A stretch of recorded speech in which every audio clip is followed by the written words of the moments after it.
जय जय श्री सीताराम भक्तों, स्वागत है आपका हमारा YouTube चैनल ब्रह्मेश्वर महादेव ज्ञान दर्शन में। भक्तजनों, आज हम चर्चा करने वाले हैं फाल्गुन मास के कृष्ण पक्ष में जो महाशिवरात्रि का जो व्रत आता है वह 2025 में कब पड़ने वाला है, उसका महात्म्य क्या है, उसकी पूजा कब की जाएगी, उसका समय क्या रहेगा, पूजा करने के जो खास उपाय हैं, ये सब हम जो विस्तार से बताने वाले हैं। भक्तजनों, यदि अभी तक आपने हमारे इस चैनल को सब्सक्राइब नहीं किया, सब्सक्राइब कर लीजिएगा। वीडियो आपको अच्छी लगे तो इसको लाइक कीजिए, ज्यादा से ज्यादा लोगों को शेयर कीजिएगा। भक्तजनों, जब आप वीडियो को सब्सक्राइब करते हैं, साथ में जो आइकन का जो बटन है उसको जरूर दबा लेना, ताकि जो आने वाली जो भी नोटिफिकेशन हो वो सबसे पहले जो है आप तक पहुंचे। भक्तजनों, जो महाशिवरात्रि का व्रत जो हम करते हैं, क्योंकि वैसे तो जो है शिवरात्रि जो है हर महीने की कृष्ण पक्ष में जो है शिवरात्रि जो आती है, तो ये जो फाल्गुन मास के कृष्ण पक्ष में शिवरात्रि आती है, तो इसे क्यों इसका खास महत्व दिया जाता है, इसमें पूजा का क्या, इसको महाशिवरात्रि क्यों कहा जाता है, इसके बारे में हम विस्तार से जानने वाले हैं। भक्तजनों, आदि काल में जब श्री हरि भगवान विष्णु ने जो है उनके मन में माया रची की मुकाबले हमें जो है इस सृष्टि की जब रचना करने का उनके मन में संकल्प उत्पन्न हुआ, तो उस समय जो है उनने एक लीला रचना करी।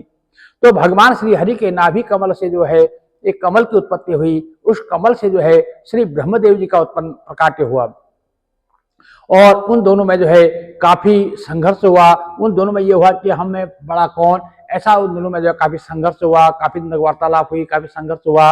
उसके बाद जो है उन्हें दूर कहीं जो है एक अग्निपुंज दिखाई दिया।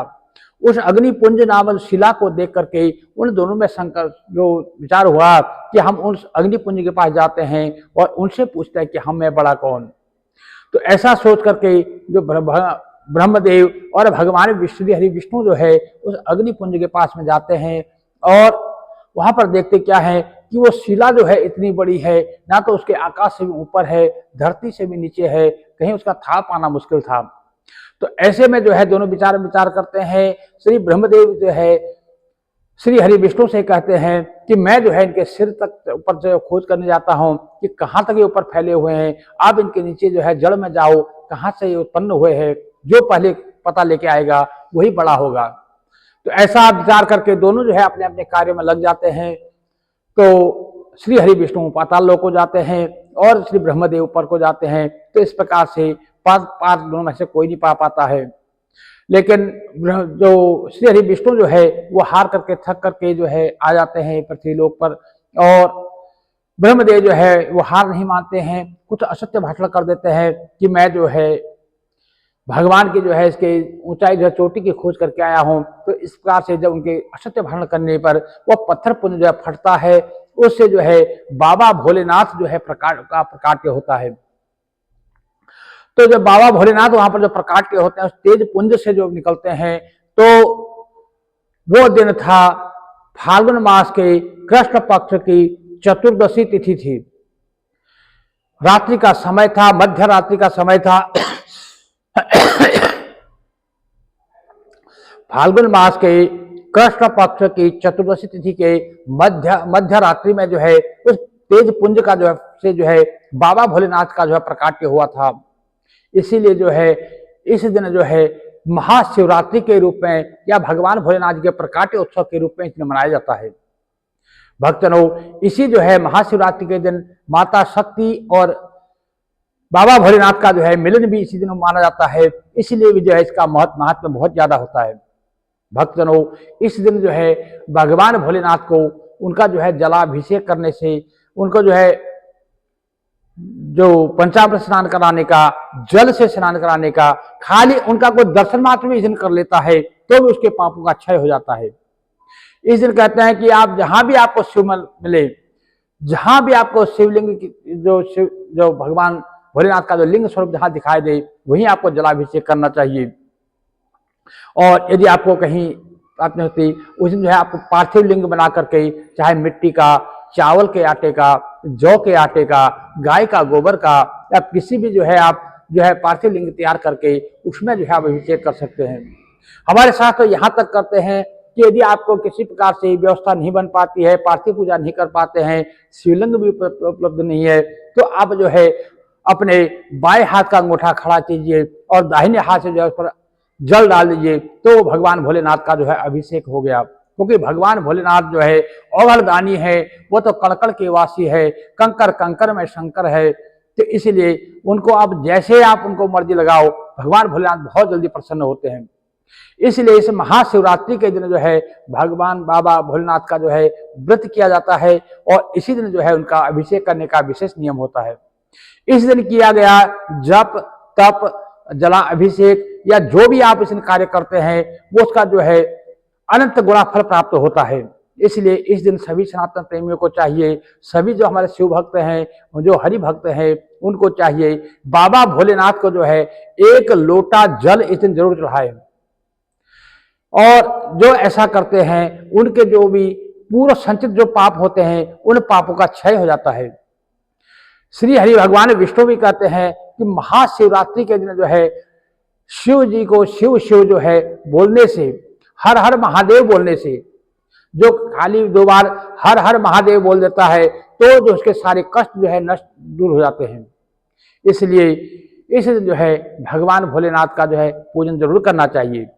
अब हम बात करते हैं 2025 में जो है ये महाशिवरात्रि व्रत कब रहने वाला है। भक्तजनों,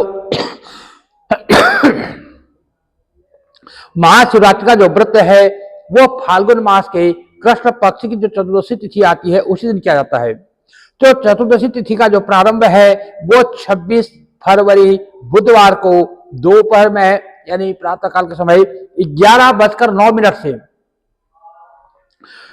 11:09 से जो है ये चतुर्दशी तिथि का प्रारंभ हो रहा है। त्रयोदशी तिथि समाप्त हो रही है, चतुर्दशी तिथि प्रारंभ हो रही है, जो 27 फरवरी गुरुवार को सुबह 8:55 तक जो है चतुर्दशी तिथि रहेगी। तो इसलिए जो है जो चतुर्दशी का जो व्रत है या जो महाशिवरात्रि का जो व्रत है, क्योंकि भगवान भोलेनाथ जी का जो प्रकाट्य है वो अर्धरात्रि में मध्य रात्रि में हुआ था, इसलिए इसका पूजन का भी जो विशेष महत्व है वो प्रदोष काल के बाद ही शुरू होता है। इसलिए इसमें जो है 26 फरवरी बुधवार 2025 को ही जो है महाशिवरात्रि का व्रत किया जाएगा। भक्तजनों, मैंने पिछली 2 वीडियो हैं उनको खास करके मैं आपको बता दूं, उनका लिंक हमारे डिस्क्रिप्शन में मिल जाएगा, उनको खास करके देख लीजिए। उसमें मैंने 2 चीजें बताई हैं। एक तो 4 पहर की पूजा, बाबा भोलेनाथ को बहुत प्रसन्न करने के लिए 4 पहर की पूजा होती है। धर्म अर्थ काम मोक्ष, जो चारों पदार्थ को देने वाली है, वो पूजा कैसे की जानी चाहिए उसका जो पूरा विधान जो है मैंने आपको बताया है। लगभग 4 पहर होते हैं हमारे, शाम को 6 बजे से 9 बजे तक, 9 से 12, 12 से 3, 3 से फिर अगले जो है 6 बजे तक। तो इस प्रकार से इन 4 पहरों की जो है पूजा की जाती है। तो इसका जो सारा इसके पूजा का जो विधान है, इसका जो सारा सारांश जो है थोड़ा विस्तार से मैंने बताया हुआ है, उसका जो है मैं आपको लिंक भेजूंगा डिस्क्रिप्शन में, जो उसका लिंक मिलेगा उसे जो है देख करके आप इसका पूजन कीजिएगा। भक्तजनों, उसके बाद अब जो है जो 4 पहर की पूजा के और इस दिन जो है हमें किस दिन किस चीज से जो है भगवान का जो है अभिषेक करना चाहिए, किस चीज से हम अभिषेक करेंगे तो भगवान भोलेनाथ प्रसन्न होंगे। जैसे रोग नाश के लिए हमें क्या अभिषेक करना चाहिए, किस चीज अभिषेक करना चाहिए, या धन संपत्ति की प्राप्ति के लिए हमें किस चीज का अभिषेक करना चाहिए, और हमें ये जो है विस्तार से उसको मैं बताया हुआ है।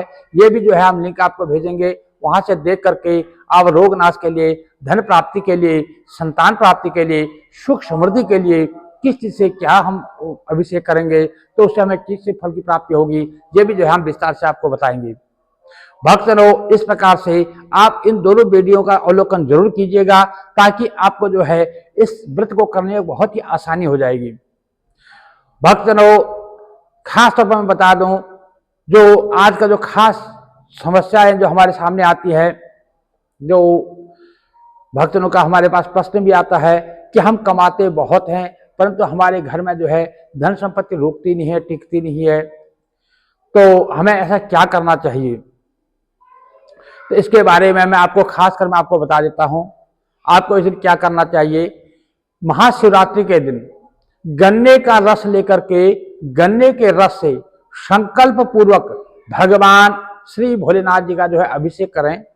ऐसा करने से जो है घर में जो धन संपत्ति की प्राप्ति होती है, बरकत की प्राप्ति होती है। जो भी आप कमाते हैं, जितना भी आप कमाते हैं, उसका लक्ष्य जो है आपको जो है घर में उस पर आपको पूर्णता नजर आती है। आपके घर में जो है संतोष यानी शांति की प्राप्ति होती है। भक्तजनों, ये उपाय आप जरूर कर लीजिएगा। और वैसे जो है आप जो है मेरे पिछले दोनों वीडियो को देखेंगे तो उसका लिंक आपको मिलेगा। हमें किस चीज से हम अभिषेक करेंगे तो हमें उसे क्या फल मिलेगा, एक वीडियो। दूसरी है 4 पहर की पूजा कैसे करेंगे, ये दोनों वीडियो आप जरूर देखिएगा। भक्तजनों, जैसे पूजा के नियम हमने पहले बताए हुए हैं। इस दिन जो है त्रयोदशी तिथि यानी एक दिन पहले जो है संयमित रहना है, सात्विक भोजन लेना है, ब्रह्मचर्य का पालन करना है। और चतुर्दशी के दिन सवेरे जो है ब्रह्म मुहूर्त में उठ जाना है। ब्रह्म मुहूर्त में उठ करके भगवान भोलेनाथ का स्मरण करते हुए गंगा इत्यादि जो है पवित्र नदियों में स्नान करना है। यदि ऐसा ना मिले तो आपको घर पर ही जो स्नान का जल है उसमें गंगा जल अथवा काले तिल से मिला करके उससे स्नान करें। भगवान सूर्यदेव को नमस्कार करें, सूर्यदेव को अर्घ्य दें और अपने घर में जो है बड़े बुजुर्गों को नमस्कार करें, धरती को नमस्कार करें, अपने सदगुरुदेव का ध्यान करें, गुरुदेव जी से आशीर्वाद प्राप्त करें। उसके बाद जो आपका पूजा का स्थल है, जहां पूजा करते हैं, वहां पर बाबा भोलेनाथ का जो है स्थापना करें और उनका जो है पूजन के निमित्त एक घी का दीपक जलाएं और एक संकल्प जरूर लें। संकल्प की संक्षेप विधियां पहले बता चुके हैं। एक संकल्प करें, संकल्प पूर्वक जो है आप व्रत को करें। व्रत की जो है आगे जो उनका जो है अभिषेक करें, उनको पूजा पाठ करें, नैवेद्य चढ़ाएं, नाना प्रकार के स्तुतियों के द्वारा जो है आप भगवान को भजन करें, भगवान का पूजन करें। सारा दिन जो है निराहार रह करके भगवान भोलेनाथ का स्मरण करते रहें। और सायंकाल में जो है जो 4 पहर की पूजा करेंगे वो शाम को प्रदोष काल के बाद शुरू हो जाती है और प्रदोष काल से लेकर के अगले दिन सवेरे ब्रह्म मुहूर्त तक जो है वो 4 पहर की पूजा चलती है। उसका जो है विस्तार से हमने पिछले वीडियो में बताया हुआ है, उसका अवलोकन जरूर कर लीजिएगा। भक्तजनों, यदि आप हमारे इस चैनल पर नए हैं तो इसको सब्सक्राइब कर लीजिएगा। वीडियो आपको अच्छी लगे तो इसको लाइक कीजिए, ज्यादा से ज्यादा लोगों को शेयर कीजिएगा। जय जय श्री सीताराम। भक्तजनों, जो भक्तजन हमारे ब्रह्मेश्वर महादेव ज्ञान दर्पण में पूजा के निमित्त अथवा ब्राह्मण भोजन के निमित्त कोई दान इत्यादि देना चाहते हैं, वो जो है हमारे डिस्क्रिप्शन में लिंक दिया रहता है, पेटीएम, उससे द्वारा पेटीएम करके वहां पर आप भेज सकते हैं। जय जय श्री सीताराम। भक्तों।